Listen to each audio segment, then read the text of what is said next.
Very good evening, everybody. It's a pleasure to be here on stage with all of y'all, Kalpana ma'am, Ravi sir, and Mr. Peter. I'll start off with one line that really struck me the moment I was asked to moderate this panel discussion, and that is water, water everywhere, not a drop to drink. I'm sure all of us are familiar with that line, and I feel like it's very apt with today's scenario. Without further ado, Peter, my first question would be to you. You've worked globally on sustainability and environmental leadership. From your vantage point, how do you see the global water crisis unfolding today? And what should the world be paying urgent attention to? Wow, you're starting with a big one. I think the first topic I would say is what I realized talking to many people around the world is that the value of the water is not clear enough to all of us. You know, especially when you live in big cities, water is available anywhere, everywhere, and anytime you want to have it.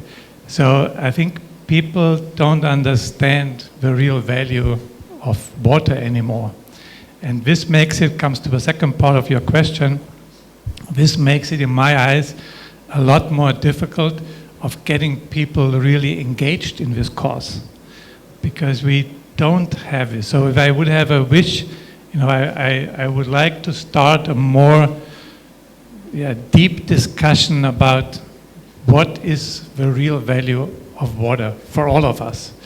And I think this would resolve many topics which we currently can't. So more awareness and engaging the youth and everyone else. Ma'am, your work in cities like Hyderabad has shown how quickly water scarcity can escalate even in urban settings.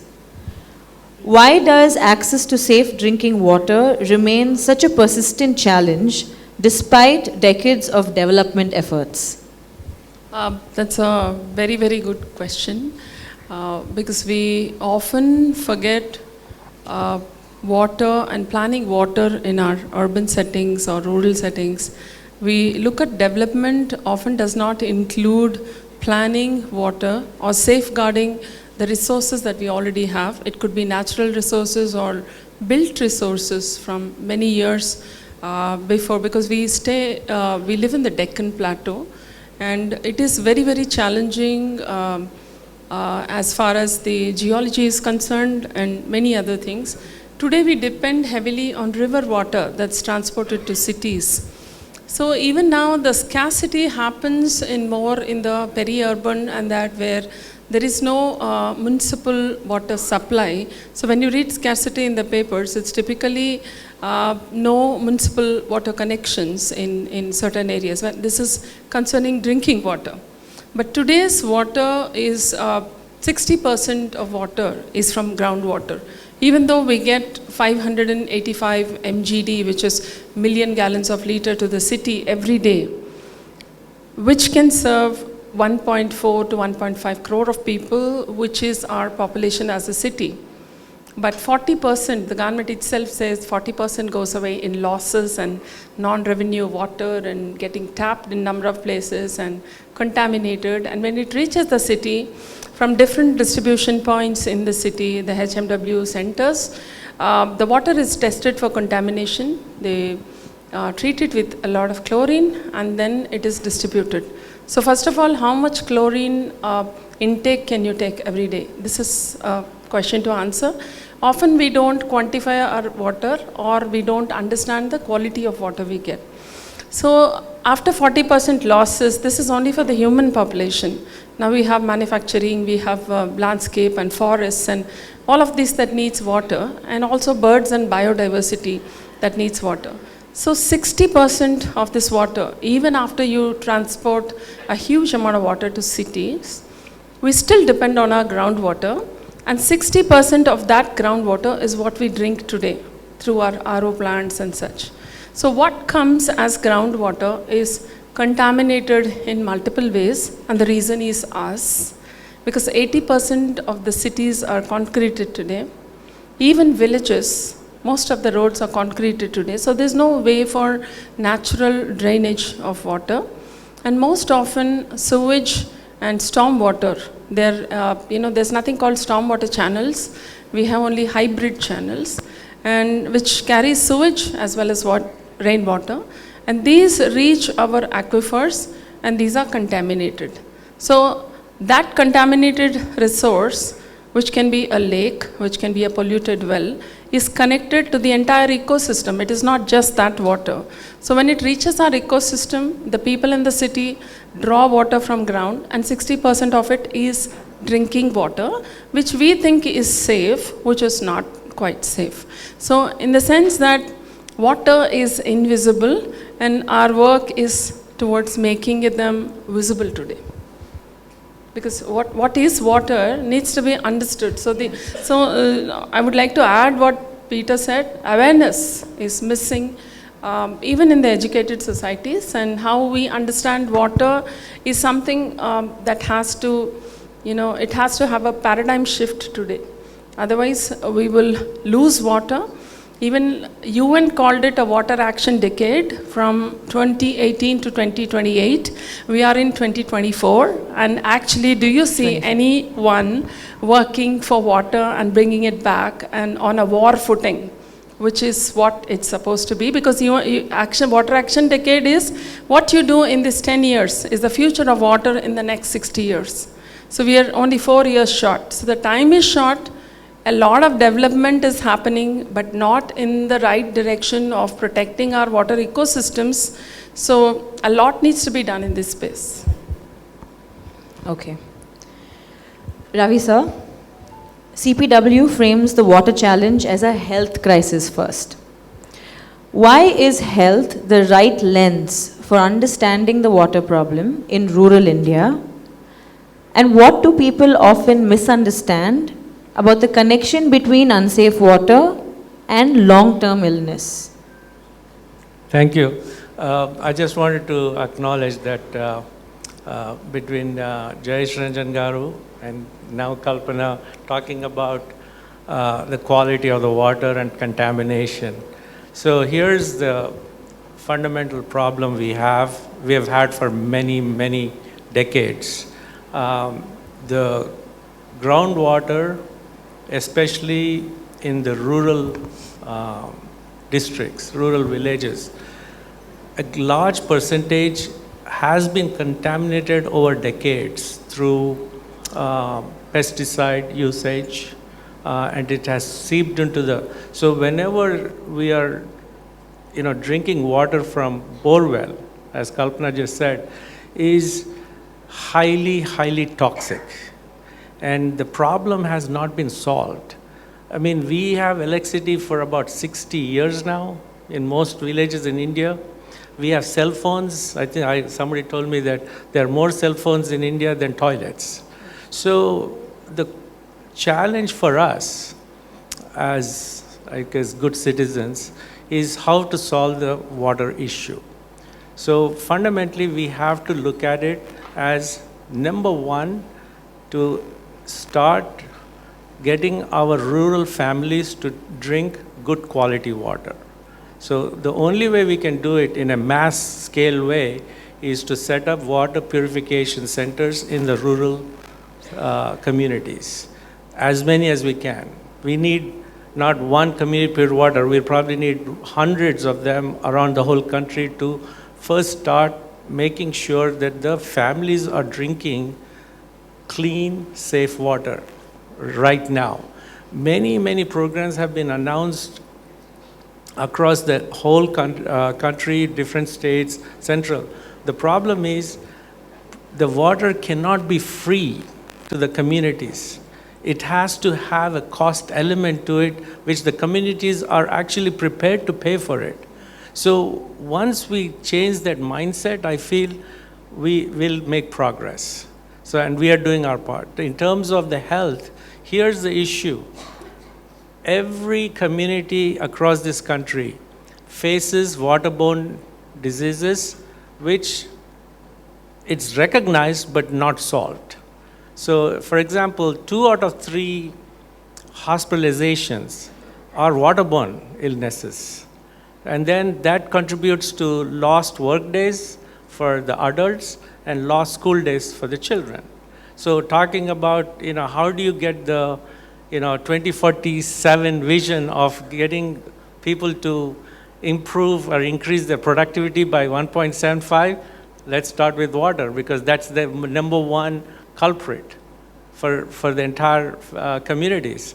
So there is a direct correlation that we have to tie. It's not like, see, the thing is about prevention. We cannot afford to be spending huge amounts of money after they're sick. We need to make sure they don't get sick in the first place. So it's an old wisdom that we have listened to for probably generations, is an ounce of prevention is worth a pound of cure. So that is what we are trying to fix across all rural communities. So I feel there is a direct correlation between poor quality water and the families getting sick. So, and that's the number one cause. People don't understand it. I'm not saying that's the only cause, but that's the number one cause. So if we can solve that, then dramatically there'll be improvements of quality of health for the communities.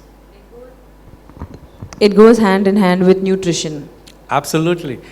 See, the nutrition, there's midday meals and they want to, but without good quality water, the nutrition is useless. We are not solving. It's a partial solution. So, and the reason why it doesn't get solved is it's very difficult to solve water problem. Like ma'am had said, it's invisible, we need to make it visible. Yeah, and that's the key thing here, because it's not an easy thing to say. See, delivering midday meal is a one-time event for whoever is delivering it. Whereas water has to be there in the community every day. Thank you, sir.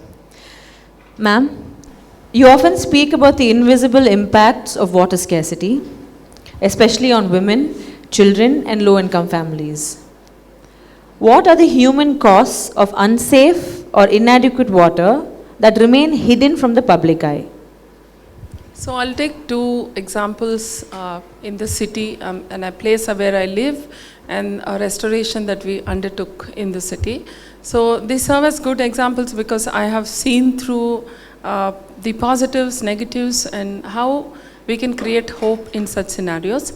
In 2016, Gachibowli and if you know, that's the IT corridor here, and most of the communities there went through a serious drought kind of situation in summer. And our colony of 100 homes, because of the efforts we have done, we had enough water through that time. So we could see clearly, many of them in those communities surrounding our homes, many of them who are friends, they used to talk to me and multiple challenges that they go through. So women going to offices often, they were like planning their time when they're going to get the water and how much in flats, I'm talking about L&T, where they're looking at how else can I store 4 more buckets of water. And I have a guest coming, so how do I manage this? Because I get water once in 3 days.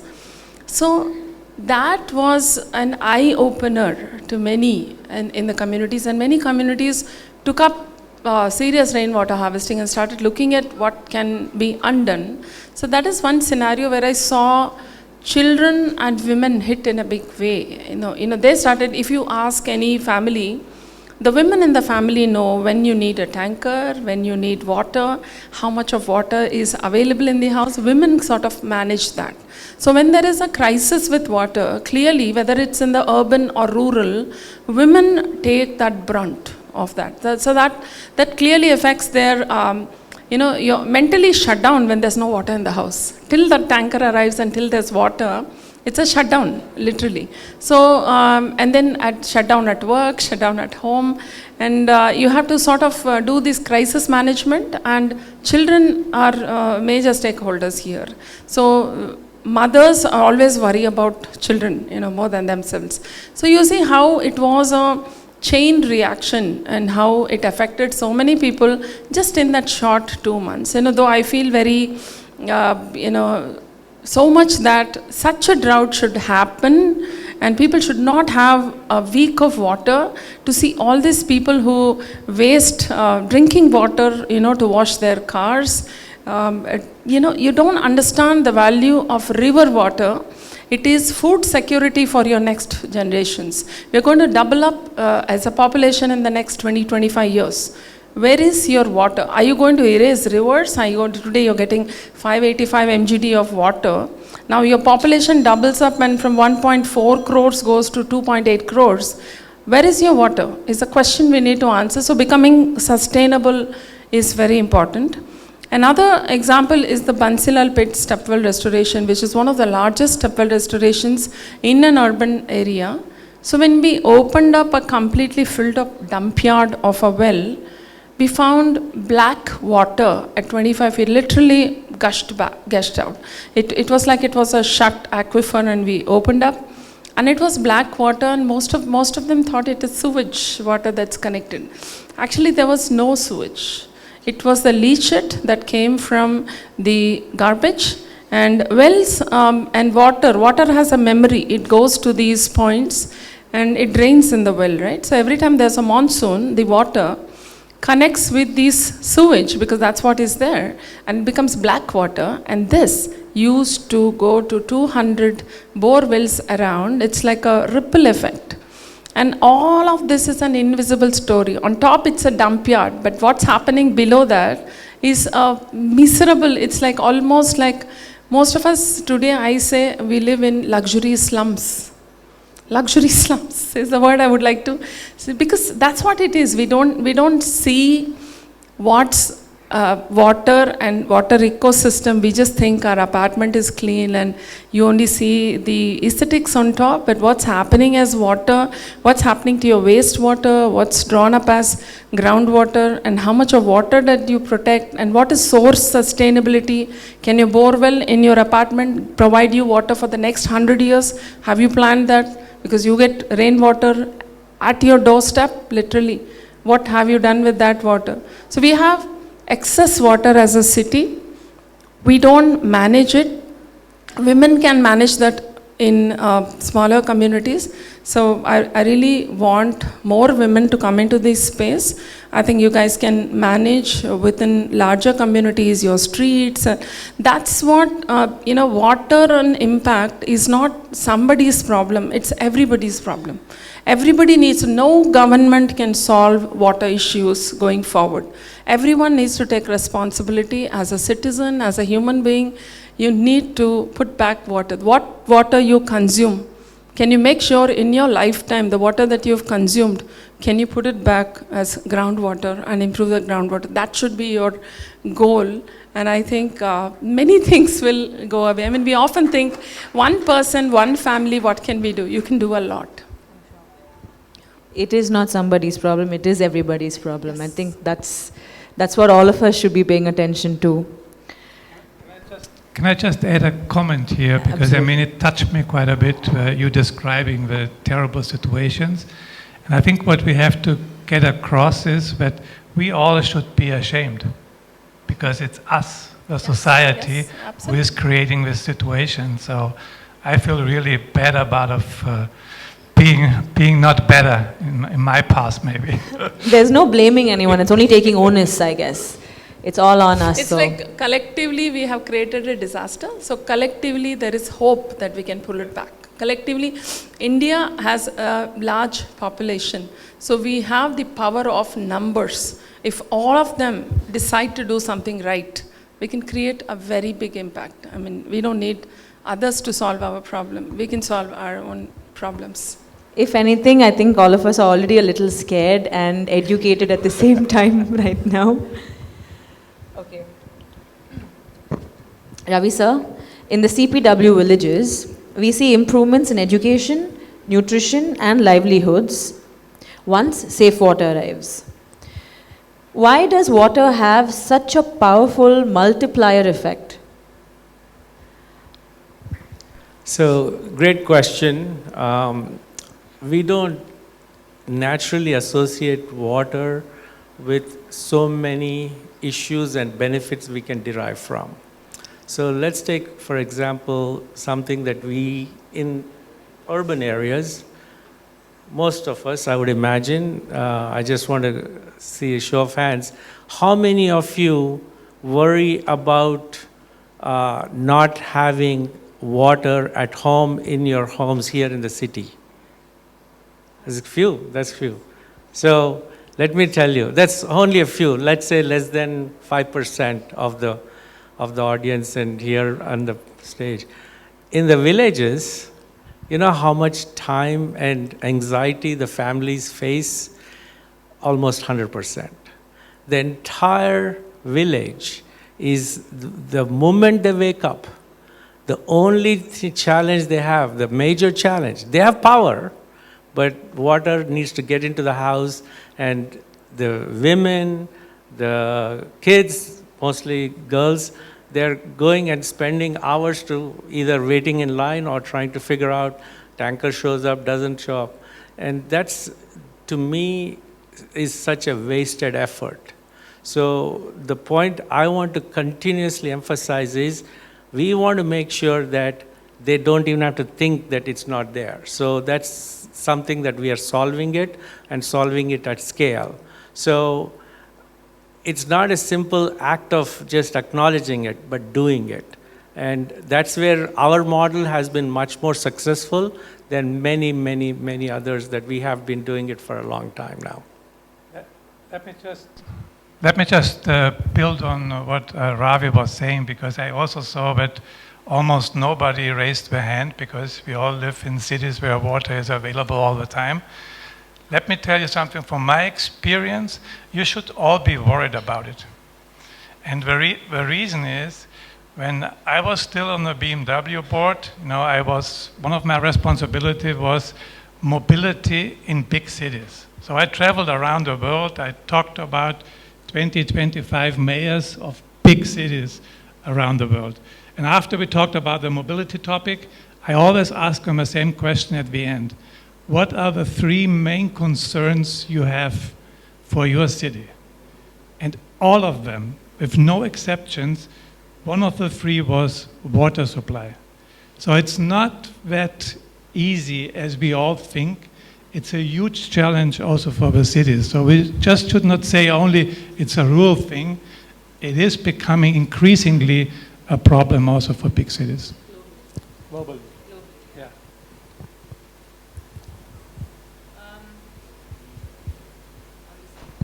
On the same lines as well, around the world, Mr. Peter, many water initiatives fail to last.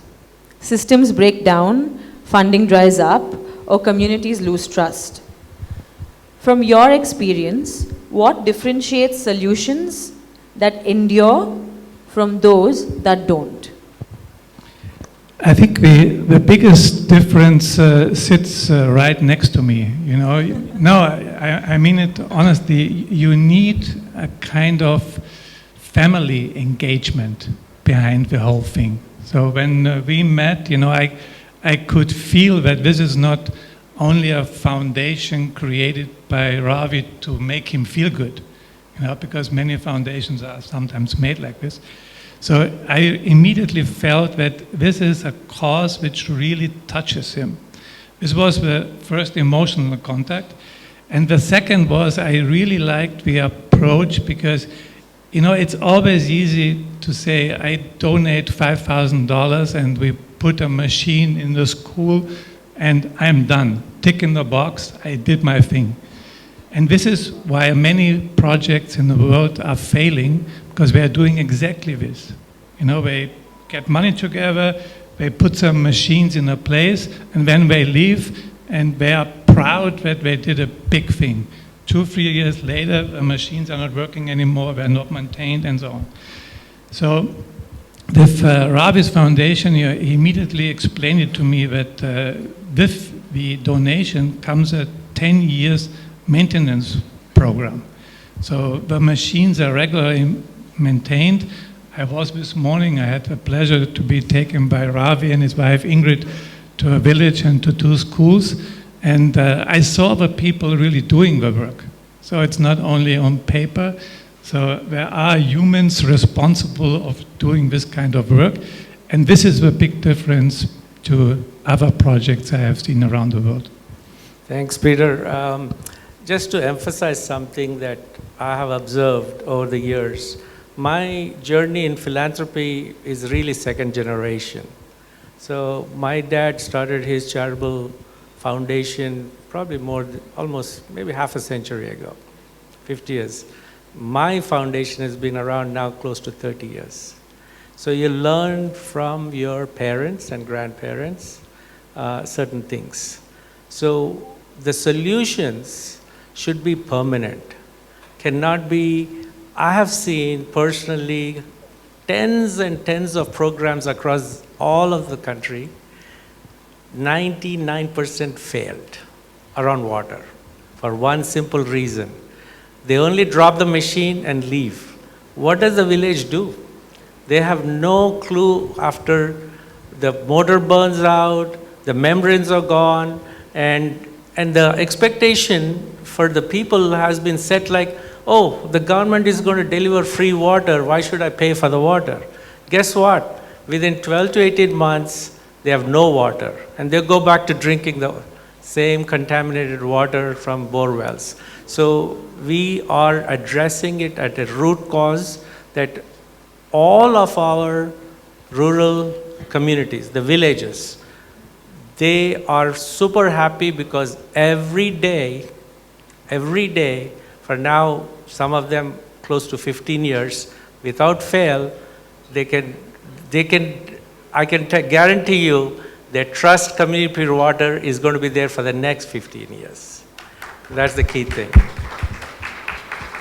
How many villages have you all worked with, sir? So we are about getting close to 600 villages. But it's really a sad thing. We have 600,000 villages in India. Can you imagine? That's why I keep saying to people, start more of these everywhere. The governments want us to do it. But the sad part is the government has to also understand that there has to be a user fee being paid by the families, at least to pay for the operator's salary and for the maintenance of it. Because the moment the government announces, people think it's free. But let's face it, nothing is free in this world. You always pay for it. Thank you.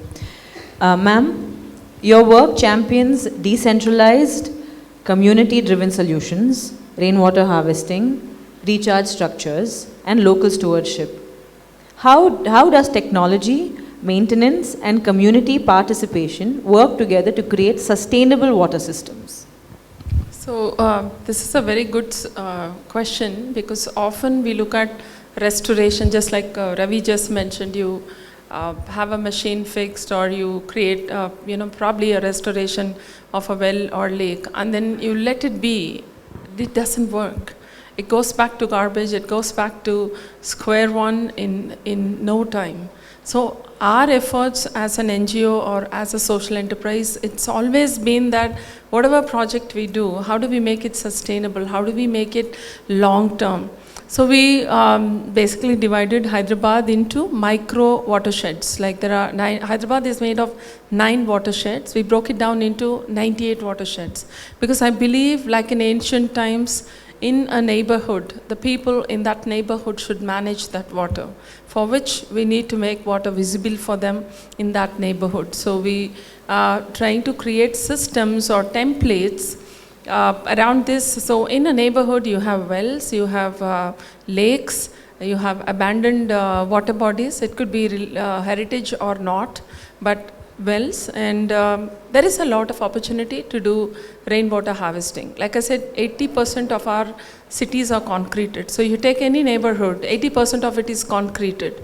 Clean water happens within your community if you can capture your rooftop water. That's clean water that can be reused and recharged. The moment you let it out on the roads, it's urban floods, and then it mixes with sewage. It's no good. It's not even ethical to recharge that kind of water.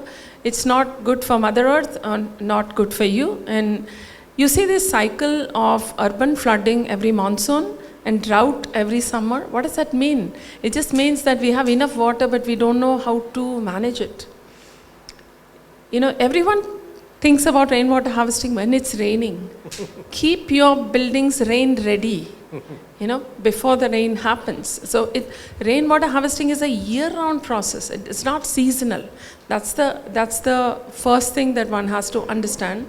And creating these templates of change where a well, a lake, creating a rain garden, making parks as what we call sponge cities. So we are trying to create these in a neighborhood, and we want to create a model which is like all your wastewater. Like we are working in Kondapur, one of the neighborhoods, which is a 3 square kilometer stretch. There is a well we have revived.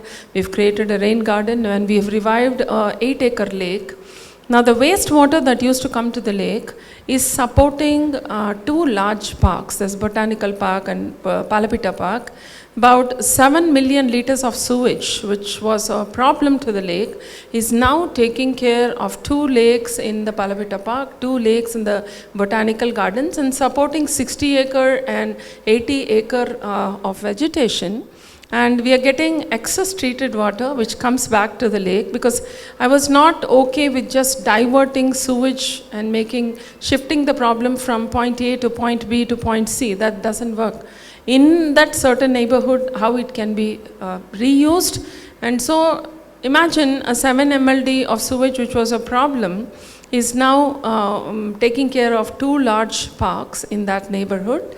And we are getting excess treated water to the lake. So we have treated water and rainwater in this 8-acre lake, which was 25 years of toxic sewage in this lake.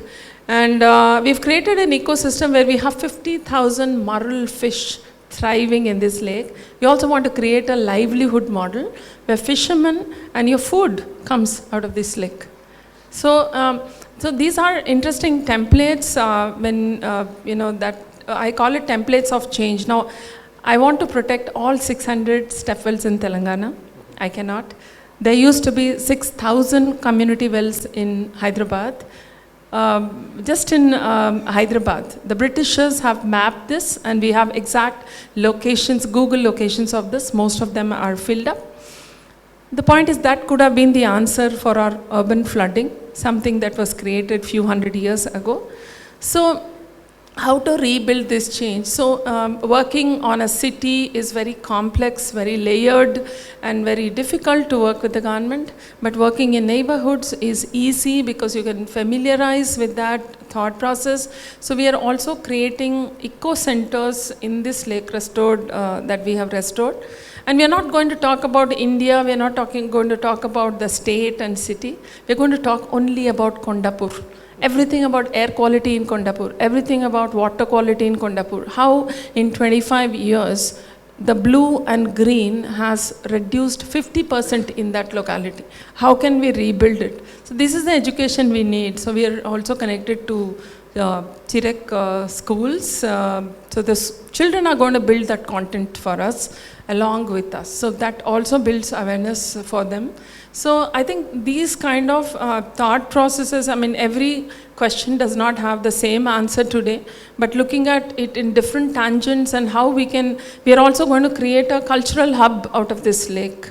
We've created a nice floating, a cantilever deck which can host events. So sort of how about creating a neighborhood tourism out of these water bodies, People will handle it. Why go kilometers to enjoy some lake? Why not in your own neighborhood? So these are things, and awareness is not preaching. So a lot of times, I spent 10 years in awareness, Regina, but I couldn't change even 1% of people. They're listening, they're saying it's a great idea, but they don't go back and do it. So one day when I was toying with this idea, awareness to action, when I changed that sheet around and I said, okay, action to awareness, and that's what worked for me. Create an action and build awareness through that action. So I think that's my perspective of building change. So by creating 20 powerful templates of how a well can be restored and kept sustainable for the next 50 years and creating an asset for the city, I'm trying to answer how these 600 how 600 wells can take interesting knowledge from these 20 restorations, and that's actually happening now. Many communities and villages and towns have started taking up their step wells. They ask for guidance and sequence of what they should do. It's very interesting how it has created a movement in the last 3 years. Before 3 years, no one even talked about a well or a restoration of a well. Today, many towns are wanting the knowledge and taking it back. And we are also trying to rebuild the cultural narratives of what is that city and what is that cultural narrative they have. Because once the well is gone, even the rituals that used to happen.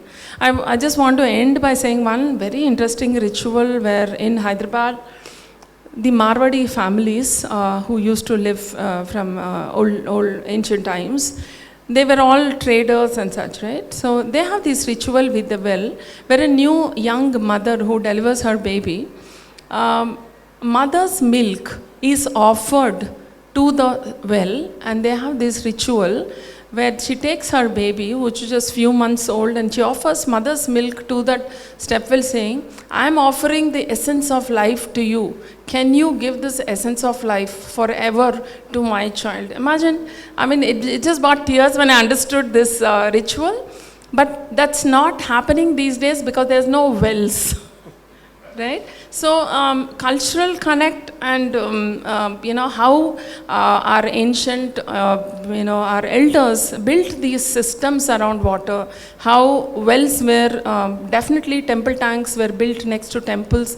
So while they are protecting temples, they will also revere the water and energies and that provided community water and it will be protected. So there were a lot of systems that they built. I believe that even if we get 2% knowledge from what our ancestors built, we are the most futuristic country in the world today because we have such rich knowledge back in time. So we have to go back to go forward. That was very, very moving, ma'am, honestly, and I think you've inspired a lot of us, not just with the awareness, but with the action as well. Thank you. Thank you. I would pose one last question to the three of you. If the world could fix one aspect of water access in the next decade, what would each of you choose and why? Peter, why don't you have been like doing a monologue?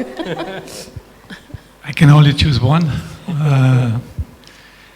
I think if I can only choose one, I would say that the right of having access to clean water should be a law in every country around the world, because it's a human right.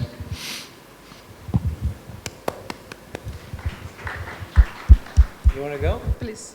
So, for me, I think at ground level, the one definitely, as Peter just said, access to water is a human right and is the most dignified thing for every individual, every family, every community. But achieving it is my purpose. Every village that we touch has to thrive in every aspect of the village life for the families. Education, nutrition, economic activity, those are elements which bring together in a way that the village itself is a happy village. So to me, so it's a starting point is water, but ultimately we want a more holistic solutions for all communities.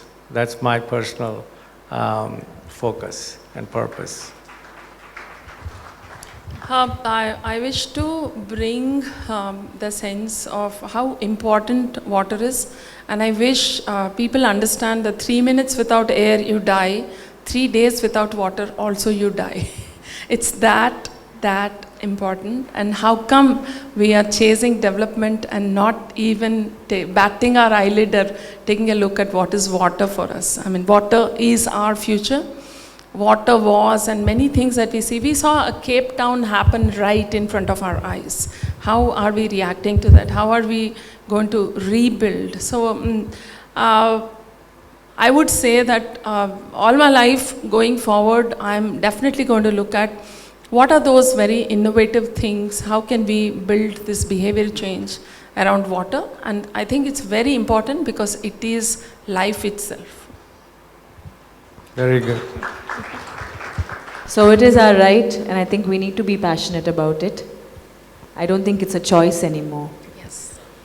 Thank you, ma'am. Thank you, sir. Thank you, Mr. Peter. Regina. Wonderful. Thank you. Thank you all.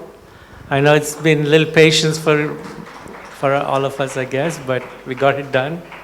And feel free to come up and ask any specific questions, because in the panel discussion, what happens, we focus only at a high level, but if anything more detailed, obviously visit our website or come up and ask any one of us. And thank you, Kalpana. That's something that, by the way, rainwater I was exposed to this about almost 20 years ago. I've traveled around India quite a bit with various organizations that I've been involved over the decades.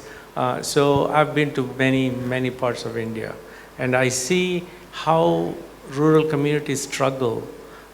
Certainly water is always an issue for almost all communities, but the other problem that they face is that they don't have the wherewithal on their own. So I encourage all of you to do some voluntary work in any aspect of whatever you want to impart knowledge, transfers, and adopt a community somewhere, a village or a school, and just help what they need. Some of it is so basic, it is not about money, it's giving time. My view is each one of us should give at least 10% of our time to something meaningful, which it's not about giving, it's really deriving satisfaction. That is the only thing that I like to say. You have to derive satisfaction beyond obviously, doing your work, making money, but you have to derive the satisfaction from voluntary work. Thank you. Ravi, I would like to take this opportunity, since you work so much in the rural areas, and talk about livelihoods in villages. There are multiple wells. It's not just heritage wells, but there are irrigation wells. There are a lot of wells in the rural areas. If we can restore these wells, very simple, innovative filtration systems. Charigaru is here, and there are many people who are working with amazing innovations. So if we can make well water, give back drinking water, which is very possible today, because most of the wells actually don't have sewage yet. Most of our lakes are not yet. Yeah. So if we can restore the wells in villages and provide drinking water and have innovative, very simple methods to filter and give, because this RO water that's supplied in villages, while it is a great thing, why not even pull up the well water and make a difference in people's life. This will also improve their groundwater, and you can make this also a drinking water resource. So I would like to pitch in and work with you guys on that, because I'm really wanting to rebuild ecosystems through wells and water, and the purpose is very clear. You can make it clean drinking water, and believe me, compared to any other water, the well water is still one of the best waters that can be. We can work on this idea. No, Kalpana, your suggestion is actually well received at our end. What we do is, whenever we come up with some newer idea, we pilot it. We take like 5 villages or 10 villages who are accepting of new things. Then you observe what are the issues around it, and then we roll it out. The first 100 villages actually took us 7 years, because we were learning also, and lots of challenges and issues. But the following 500, we could do it. Now we can do 5,000 in less time than what we did for that. So we always do a pilot and really test it out. We are about scale. My personal belief, at least from my perspective, is, I always say this, I know my wife is going to laugh. I only dig an inch wide, but I go 10 miles deep. I don't go 10 miles wide and dig 1 inch deep in anything I do. It's always been my philosophy since I was age 18. So I won't give up my age right now, but I can tell you I've done few. Thank So you. the thing is, people will hold on to their wells if they look at it as drinking water sources today. Right. Absolutely, they will hold on to it, and people will build that behavior change will happen like autopilot. So Yeah, I really and it believe should that. be for the community, right? Absolutely, Yeah. absolutely. So that's an important element. If there's anyone in the audience who would like to ask any questions, yes, please.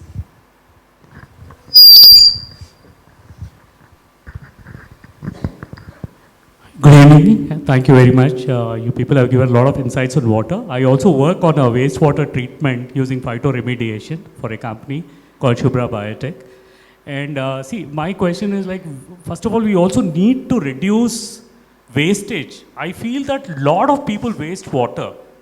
So there is a government norm of 135 liters per person, but I think we should reduce that norm as well. Because I see a lot of people taking 100, 200 liters of shower.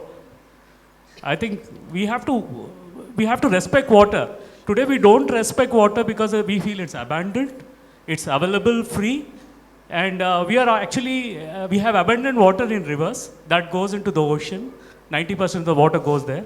And second thing, what we are staring at is we are going to wait till the glaciers are going to completely erode. Once the glaciers are going to go, all our rivers are going to get dry. So I think we have to create this awareness how to reduce water usage, reuse, recycle and reduce. This should be our mantra. So I want the panelists to answer how we can address this, how we can create this awareness among the public and help everybody to save the water. Awareness we've done for years and years. This is not going to work. One drought will teach you everything that you want to do with water. That's the behavior change.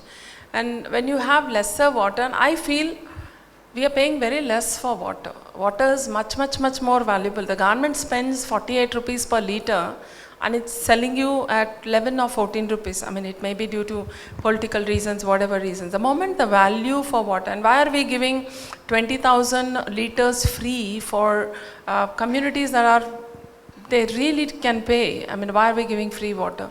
So the point is, the moment we build value for the water, see the power bills went up, everyone went solar. The water bills goes up. Then everyone will do the right things for water, chase water harvesting, look at how to reuse, redo. So I think that's what it is. Tanker is very easy to buy and you get free water. And municipal water, there are many apartments who proudly say that we only run on municipal water. Municipal water is river water. It's food security for tomorrow. And you have no right to use river water the way you want to. It's only for drinking, but you use it for everything else.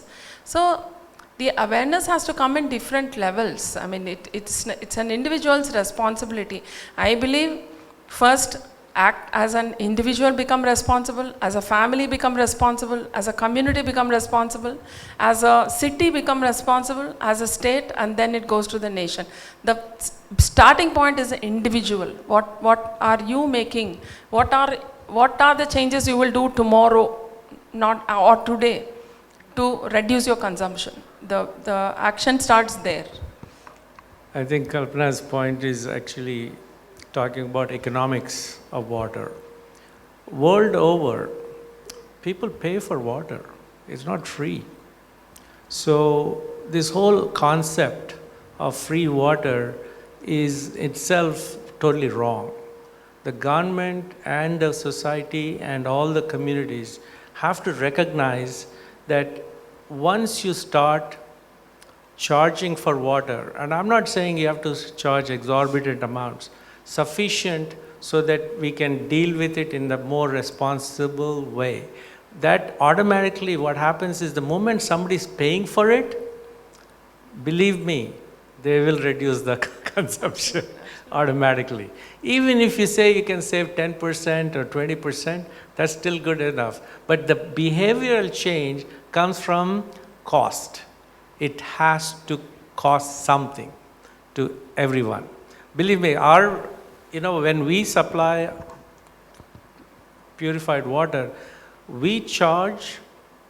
It's not free. The equipment we get is donated or whatever, but for the maintenance, people are paying. They're happy to pay. You know how much they spend a whole month? A family of 4, around 60 rupees, and that's nothing for them. They can afford it, and they are happy to pay for it.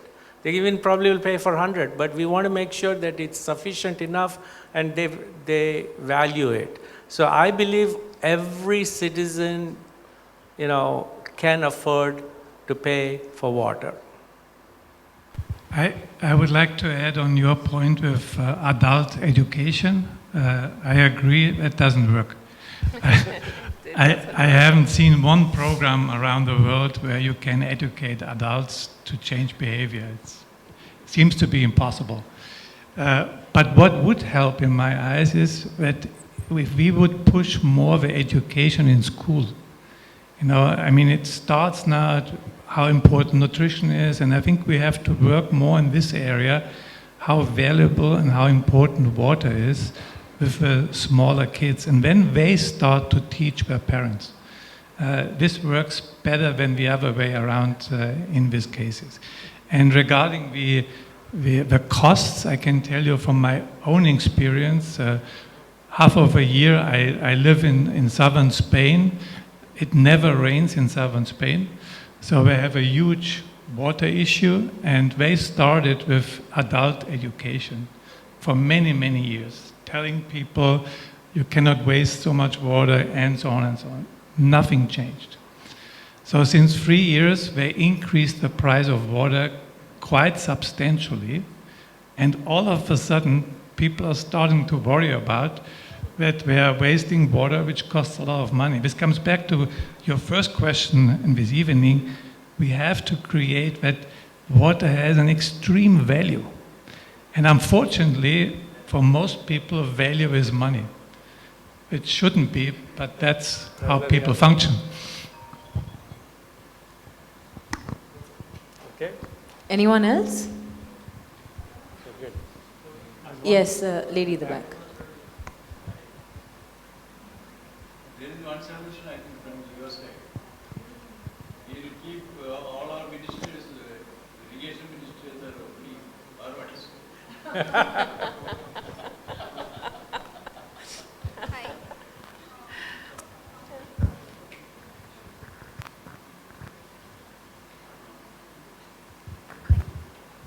Thank you for such a wonderful discussion. I had a question that if it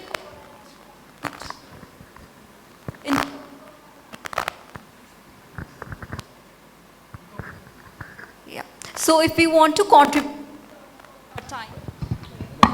Yeah, get a new one.